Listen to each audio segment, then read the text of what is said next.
코로나19 사태로 시간이 많이 생길 것 같습니다. 그러나 어디는 갈 수는 또 없습니다. 그러다 보니까 그 많이 생긴 시간을 방에서 생각하는 데 많은 시간을 보내게 되었습니다. 시간은 많은데 갈 수 있는 곳이 없다. 네, 군대에 다시 온 것 같았습니다. 조금만 더 있으면 군대 꿈도 꾸게 될 것 같습니다. 내가 왜 여기 있지? 나는 지금 누구인가? 라는 질문들을 하게 되는 것 같습니다. 성도님들은 어떻게 주어진 시간들을 보내고 계신가요? 아마 저와는 다르게 바쁘게 일상을 보내고 계실 것입니다. 아이들은 학교에 가지 않아 집에 있고, 그럼에도 불구하고 생계를 위하여 일해야 되는 우리 성도님들께서는 이중고를 겪고 계실 것입니다. 우리 아이들도 학교에 가지 않아서 마음이 편한 것 같지만 지루함과 괴로움 속에 많은 시간을 보내고 있습니다. 이렇듯 코로나19는 우리에게 많은 것들을 주었습니다. 특히 불편함과 어려움들을 주었죠. 마스크가 기본이 되는 삶, 그리고 마스크를 사야 하는 삶, 귀찮은 시간들을 소비해야 되는 삶에다가 삶의 터전 속에서 우리의 생존을 위해 일해야 되는 상황까지 벌어지게 되었습니다. 이것만 해도 어렵습니다. 그런데 우리 성도님들께서는 한 가지 더 큰 어려움을 겪고 계실 것입니다. 그것은 바로 교회에 대한 심각한 공격일 것입니다. 초에는 신천지가 공분의 대상이었는데 이제는 교회가 그 대상이 되었고, 처음에는 눈치를 주는 것 같았으나 이제는 공공연하게 교회에 대하여 또 우리의 신앙에 대하여 공격하고 우습게 여기는 분위기가 조성되고 있습니다. 그리고 그것이 정당한 것처럼 이야기되어져서 우리 신자들은 거기에 대해서 어떻게 대처해야 할까 하는 고민들이 많이 생기게 되었습니다. 저도 이 많이 생긴 시간들을 이것들을 어떻게 하면 해결할 수 있을까 하는 고민을 하는데 시간을 보냈습니다. 많은 시간이 있었음에도 불구하고 뾰족한 수가 생기지 않았습니다. 왜냐하면 이제 세상은 우리에게 기대하지 않고 그냥 사고만 치지 않으면 된다는 식의 말을 하고 있었기 때문에 그렇습니다. 우리 신앙이 그들에게 전혀 가치 있게 여겨지지 않고 우리가 우리 신앙을 유지하고 지키려는 그 행위에 대해서 비웃음을 사는 상황이 벌어지고 있었기 때문에 그렇습니다. 하나님을 믿는 우리의 신앙이 아무 힘도 능력도 없어 보이는 것처럼 보이는 상황이 이어지고 있습니다. 말라기 본문은 오늘날처럼 무기력해져 버린 기독교의 상황이 비슷하게 이야기되고 있습니다. 더 나아가서 국가 전체가 하나님의 선민임에도 불구하고 그들이 믿는 그 신앙이 그들에게 전혀 도움이 되지 않는 상황이 이어지고 있었습니다. 그 가운데 말라기 말씀이 주어졌기 때문에 오늘날 상황을 해결하고 또 오늘날 상황을 가운데서 하나님께서 우리에게서 원하시는 뜻을 살피는데 오늘 본문은 아주 유용하게 사용될 것입니다.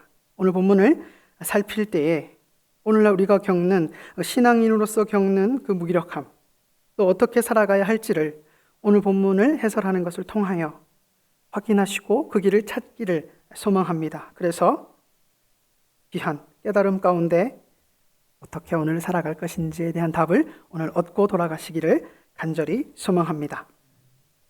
오늘 본문은 말라기서의 최종 정리입니다. 하나님께서는 두 가지 부류의 사람들을 이야기하시며 말씀하십니다. 먼저 13절에서 15절까지 완악한 말을 행하는 사람들에 대해서 말씀하십니다. 너희가 나를 대적했다. 그리고 이렇게 이야기하는 것까지 예상하셔서 말씀하십니다. 우리는 주님을 대적한 적이 없습니다 라고 말하는 그들에게 14절을 말씀하시지요. 너희는 하나님을 섬기는 것이 헛되다 생각하고 또 그 명령을 지키기 위해 슬프게 행하는 것이 유익한 것이 없다라고 말한다 라고 말씀하십니다. 그런 행위가 하나님을 대적하는 것임을 하나님께서 말씀하십니다. 그리고 하나님께서는 그들의 하나님께 대한 대적함을 하나 더 지적하시죠. 하나님의 율법을 지키는 것이 아무 소용없을 뿐만 아니라 오히려 죄를 짓는 자들이 더 복되고 죄를 짓고 슬퍼하지 않고 하나님을 인정치 않는 그들이 더 번성하고 있다라고 말하고 있습니다. 그것을 하나님을 대적한다고 말씀하고 계시죠. 그러니까 하나님에 대한 신앙이 전혀 의미 없는 것처럼 여겨지고, 그래서 하나님께 대한 신뢰가 전혀 사라진 것, 그 상황이 말라기서의 전체 분위기입니다. 하나님의 선민이고 하나님의 말씀을 맡았고 하나님의 말씀을 지키고 있는 것처럼 보이는 이스라엘이었지만 그러한 상태였습니다. 하나님의 약속을 믿고 성전을 재건하고 율법을 지키고 있는 것처럼 보였지만, 제사를 드리며 자신의 죄를 회개하는 것처럼 보였지만, 그들은 이처럼 이 모든 것들이 헛되다고 말하는 자들이었습니다. 그리고 율법이라는 것은 결국 자신의 생활에 있어서 오히려 걸림돌이 되는 것들이 되었습니다. 그래서 율법을 지킴에도 가시적인 복은 전혀 없는 상황에서 율법들을 무의미하게 여기는 시대였습니다. 동시에 이방인들, 즉 이스라엘 내에서 이방인을 쫓아서 따라서 율법을 어기고 대충 사는 자들을 부러워하며 그들이 오히려 복이 있다 말하는 상태까지 놓이게 된 것이었습니다. 모두가 제사를 대충 드리고 이방신을 받아들이며 하나님께 더 이상 아무것도 기대하지 않는 상황이 일반화된 세상이 된 것이죠. 신앙이 뭘 주냐라고 물을 때에 아무도 대답하지 못하는 시대가 되었습니다. 이러한 시대에 말라기서가 주어졌습니다. 하나님께 대한 신뢰가 전혀 없어진 시대에 이 말씀이 임한 것입니다. 그리고 그런 말을 행하는 사람들, 하나님은 아무 소용없다, 하나님의 율법은 더 이상 우리 가운데 아무런 유익이 없다 말하는 자들에게 하나님께서 이렇게 말씀하고 계십니다. 그것이 사실이 아니다. 그들의 말과 그들의 행동들은 틀린 것이다. 내가 아무런 복을 주지 못한다고, 나를 섬기고 내 명령을 지키는 것이 무의미하다고, 죄를 지어 하나님께 회개하는 것이 아무 유익이 없다고, 그리고 내가 그런 자들을 가만히 둔다고 라고 말씀하시면서 말도 안 된다고 말씀하시는 것이 오늘 말씀인 것입니다.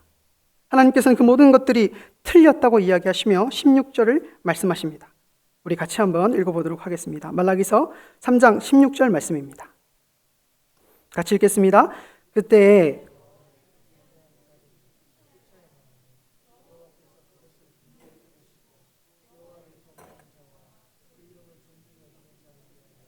여호와 앞에 있는 기념책에 기록하셨느니라. 아멘.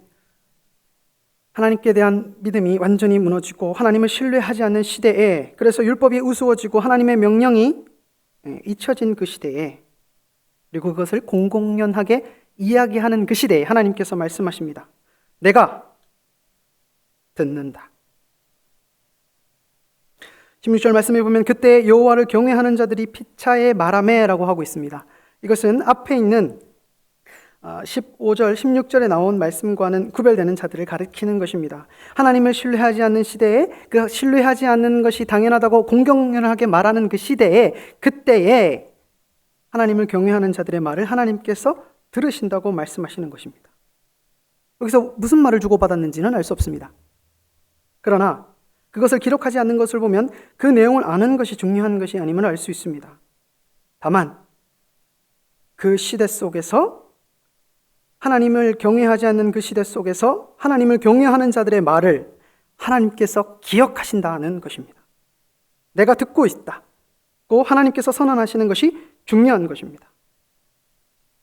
공공연하게 하나님이 우스워지고 하나님의 율법이 무시당하고 그것이 무익하다고 말하는 그 시대에 나를 경외하는 자들의 말을 내가 듣는다. 그래서 기념책에 그들을 기록할 것이다 하고 하나님께서 말씀하고 계시는 것입니다. 이것은 생명책이라 함께 연결해서 생각할 수 있는, 구원의 명부로 설명할 수 있는 내용입니다. 그러니까 그런 시대, 하나님을 신뢰하지 않고 하나님의 율법을 지키는 것이 의미 없다고 말하는 그 시대에 나를 기억하고 존중하는 자들의 대화를 내가 기억하는 것을 통해 내가 그들을 기념책에 기록할 것이다 고 말씀하시는 것이죠. 그래서 17절에 정한 날의 특별한 소유로 삼겠다고 하나님께서 말씀하고 계십니다. 내 소유처럼 아낀다는 것이죠. 절대 내버려 두지 않고 없이 하지 않는다 말씀하시는 것입니다. 그리고 18절, 그 정한 날에 너희가 돌아와서 의인과 악인을 분별한다고 말합니다. 여기서 돌아와서와 또 분별한다는 말이 조금 독특하게 이해해야 합니다. 그래서 돌아온다는 말이 회개한다는 뜻이 아니라 내가 특별한 소유로 삼은 너희가 다시 보게 될 것이다 라고 번역해야 합니다. 그래서 하나님께서 하나님을 섬기는 자와 섬기지 않는 자를 분별하실 것이고 너희는 그것을 보게 될 것이다. 다시 보게 될 것이다. 눈을 씻고 확인하게 될 것이다 라고 말하고 있는 것이지요. 그래서 그 보게 될 내용이 무엇인가? 말라기 4장 1절부터 3절에 있는 내용입니다. 바로 그 자들에 대한 그 상응하는 행동에 상응하는 보응을 받는다는 것입니다. 영광 높을 같은 날이 이르니니 교만한 자, 악을 행하는 자, 즉 하나님을 헛되다 말하는 자들, 그 율법을 우습게 여기고 버린 자들, 그것이 의미 없다고 공공연하게 말한 그들이 어떻게 되는가 하면 지푸라기 같이 될 것이다. 뿌리와 가지가 다 타서 남지 않을 것이다 라고 말씀하십니다. 그리고 3절 말씀처럼 죄가 되어서 땅에 밟히는 존재가 된다고 말씀하고 계십니다.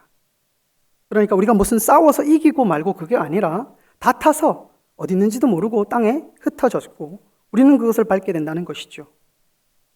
그냥 쓸모없이 안 보이게 된다는 것입니다. 누가요? 하나님을 비웃은 자들이, 하나님을 섬기는 그 모든 것들을 무의미하다고 말하는 자들이 그렇게 될 것이다라고 말씀하고 계십니다. 반대로 하나님의 이름을 경외하는 자들은 어떻게 된다고 합니까? 공의로운 해가 떠올라서 치료하는 광선을 비추어 송아지처럼 뛰게 될 것이라고 말합니다. 외양간에서 나온 송아지의 모습, 저도 직접 본 적은 없고 명절 때마다 이제 이야기 들었던 기억이 있습니다. 집에서 소를 키우다 보면 송아지가 태어나는데 그 송아지가 자주 탈출한다고 합니다. 그리고 그 탈출한 송아지의 모습을 보면 그렇게 해맑을 수 없다고 합니다. 아주 신나서 펄쩍 뜁니다. 누가요? 하나님을 인정치 않는 시대에 외로이 하나님을 경외하며 그러나 위축되어 있는 자들이 이 송아지와 같이 된다고 말씀하고 계시는 것입니다. 그 마음이 완전히 회복되어서 기쁘게 뛰게 될 것이라는 것이죠. 누가요? 하나님의 이름을 외로이 경외하는 자들이 그렇게 된다는 것입니다. 이 말씀을 누가 하셨습니까? 제가 한 게 아닙니다. 만군의 여호와께서 하셨습니다. 그래서 정리하면 그렇습니다. 전혀 하나님이 보이지 않고 하나님의 도우심과 돌보심이 없어 보이는 시대, 그래서 하나님께 대하여 인정하지 않는 것이 당연하고 그리고 그것을 붙들고 있는 자들이 우스워지는 그 시대 속에서 하나님께서 다시 말씀하시는 것입니다. 그거 아니다. 그거 사실 아니다. 나를 믿으라. 내 말을 믿으라. 나를 신뢰하라. 내가 그것을 이룰 것이다. 그 말도 안 되는 상황을, 내가 우스워진 이 상황을 뒤집어서 눈을 씻고 다시 보게 할 것이다 라고 하나님께서 말씀하고 계시는 것입니다. 바뀌지 않는 상황, 하나님이 우스워 보여 많은 이들이 하나님을 조롱하며 떠나고, 그래서 하나님 앞에 나와 드리는 제사가, 율법이, 그리고 율법을 순종함이 의미 없어져서 형식적으로 대충 드리는 그들을 경고하고, 또 그로부터 유혹을 받는, 또 두려움을 받는, 강요를 받는 하나님을 경외하는 자들을 하나님께서 권면하고 계시는 것입니다. 나를 믿고 신뢰하라. 그 위기의 시기에 나를 기억하라고 말씀하시는 것입니다. 그래서 말라기서 4장 4절에 이렇게 말씀하고 계십니다. 너희는 내가 호렙에서 온 이스라엘을 위하여 내 종 모세에게 명령한 법, 곧 율례와 법도를 기억하라. 호렙산, 신의 산이죠. 하나님께서 이스라엘 백성을 출애굽시키신 다음 그들에게 하나님의 하나님 되심을 보이시고 난 뒤에, 증명하시고 나신 뒤에 또 다른 약속을 주시며 율법을 주셨습니다. 내가 너희 하나님이 되어 복을 주겠다, 제사장 나라 삼겠다 약속하시며 주셨습니다. 이 율법을 지키면 복을 주겠다. 율법을 지키면 가나안 땅을 점령케 할 것이다. 그 나라를 통하여 너희가 영광받을 것이다 라고 약속하셨습니다. 그리고 오늘 말라기 이 말씀에서 다시 또 그 율례와 율법을, 법도를 기억하라고 말씀하고 계십니다. 그것처럼 내가 그때 이 말씀을 주어서 그 약속을 이룬 것처럼 또 이 약속을 너희와 함께 이루겠다 말씀하고 계시는 것이죠. 사실 똑같습니다. 하나님께서는 아브라함을 불렀을 때, 또 이스라엘을 출애굽시켰을 때, 또 심판받아 그들이 포로로 끌려갔을 때, 그리고 다시 포로로부터 해방되어 돌아왔을 때, 또 이 말라기서 말씀을 하시는 때 똑같습니다. 하나님을 떠나 무너져 버린 이들에게 똑같이 약속하고 계신 것입니다. 나를 보여주고 나를 신뢰할 수 있게 하시고 나를 믿으라고 말씀하시는 것이죠. 참되게 나를 제사하는 자들에게, 내 율법을 기억하여 나를 경외하는 자들에게 엘리야를 보내겠다고 하나님께서는 또 약속하셔 주십니다. 내가 여호와의 크고 두려운 날이 이르기 전에 선지자 엘리야를 보내겠다고 약속하십니다. 그 엘리야가 오면 아버지의 마음을 자녀에게로 돌이키고 자녀의 마음을 아버지에게로 돌이키게 할 것이다. 즉 아버지와 자녀의 관계를 회복시키시겠다 말씀하십니다. 그러나 그렇지 않은 자들에게는 저주를 내리겠다고 말씀하시죠. 여기서 저주는 헤렘입니다. 그래서 진멸을 뜻하는 것이죠. 설사 이스라엘이라도 가나안 땅의 이방인들이 진멸당한 것처럼 진멸당하게 할 것이다 라고 말씀하고 계시는 것입니다.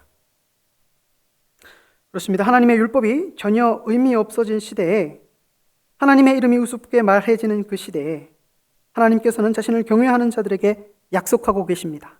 내가 이러한 하나님이셨음을 율례와 율법을 기억함으로 가르쳐 주시고 기억하라고 말씀하시고 새로운 약속을 주셔서 그것이 이루어질 것을 하나님께서 약속하시는 것입니다. 그리고 나를 믿으라. 우리 성도님들께서도 잘 아시다시피 이 말씀은 또렷이 성취되었습니다. 신약에 엘리야를 보내셔서 그 일의 시작을 알리셨습니다. 바로 세례 요한입니다. 누가복음의 말씀에는 그와 같은 이야기가 잘 소개되고 있지요. 누가복음 1장 5절에서 6절의 말씀입니다. 유대왕 헤롯 때에 아비야 반열에 제사장 한 사람이 있었으니 이름은 사가랴요, 그의 아내는 아론의 자손이니 이름은 엘리사벳이라. 이 두 사람이 하나님 앞에 의인이니 주의 모든 계명과 규례대로 흠이 없이 행하더라. 하나님께서는 자신의 약속을 자신의 계명과 규례의 가운데 흠이 없이 행하는 자들을 통하여 이루셨습니다. 그들의 자녀로 엘리야, 세례 요한을 보내시고 그 세례 요한을 통하여서 하나님께서 약속하신 크고 두려운 날이 올 것을 보이시고 약속하시고 드러내셨습니다. 말라기서 말씀에 믿음을 요구하셨고 그 믿음을 요구한 것을 하나님께서는 이루신 것이지요. 이것은 오늘날 우리에게도 동일하게 적용될 것입니다. 오늘날 하나님에 대한 존중이 없고 우리의 신앙이 우스꽝스러워지고 세상의 질타 앞에 기독교 신앙이 줄 수 있는 것이 아무것도 없는 것처럼 조롱거리는 이 시대에 하나님께서는 우리에게 동일하게 믿음을 요구하고 계십니다. 내가 약속했고 그것을 이룰 것이다. 나를 경외하는 자들을 구원할 것이고 나를 무시하고 조롱하는 이들을 심판하실 것이다. 심판할 것이다 라고 하나님께서 말씀하시며 우리에게 믿음을 가질 것을 요구하고 계십니다. 나를 믿으라. 내가 한 약속을 기억하라. 참되게 나를 예배하라. 복 주시는 하나님이심을 믿으라고 요구하고 계십니다. 이와 같은 수많은 하나님의 말씀은 신약 성경에 자세히 기록되어 있죠. 여호와의 크고 놀라운 날은 이미 임했고 완성되어질 것입니다. 도둑같이 임할 것입니다. 그래서 이와 같은 우리가 살아가는 이 시대에 하나님을 조롱하고 하나님을 예배하는 것을 조롱하고 하나님의 말씀을 쫓아 살아가는 삶을 조롱하는 이 시대에 끝에 이 내용을 따라 심판하실 것입니다. 약속하신 것을 하나님께서는 반드시 이루실 것입니다. 과거에서 이루신 것처럼 미래에도 이루실 것입니다. 그래서 사랑하는 우리 행복한 교회 성도 여러분들, 말씀을 기억하며 신뢰할 만한 그 하나님을 신뢰하시면서 참되게 하나님을 예배하며 하나님의 말씀을 따라 선을 행하며 세상의 조롱 가운데 우리의 신앙을 우습게 여기는 그들을 향하여 도리어 사랑을 전하며 살아가시기를 바랍니다. 때를 얻든지 못 얻든지 말씀을 전파하시기 바랍니다. 깨어 기도하며 정결하게 우리의 모든 삶을 하나님께 드리며 살아가시기 바랍니다. 우리의 믿음은, 우리의 구별된 그 삶은 절대 무의미하지 않을 것입니다. 지금 조롱받는다 할지라도, 지금 무시당한다 할지라도, 세상의 많은 사람들이 우리를 기억하지 않고 우리를 무시한다 할지라도 우리가 믿는 그분은 그 약속을 이루실 것입니다. 모쪼록 오늘 이 위기의 시기에 신앙을 가지고 살아가기에 점점 어려워지는 이 시기에 하나님이 요구하시는 이 믿음을 소유하시며 그 믿음을 위하여 주의 말씀에 창념하시며 하나님 믿으며 살아가시는 우리 복된 성도님들 되시기를 간절히 소망합니다. 베드로전서 1장 13절의 말씀을 읽어드리고 설교를 마치겠습니다. 그러므로 너희 마음의 허리를 동이고 근신하여 예수 그리스도께서 나타나실 때에 너희에게 가져다 주실 은혜를 온전히 바랄지어다. 아멘.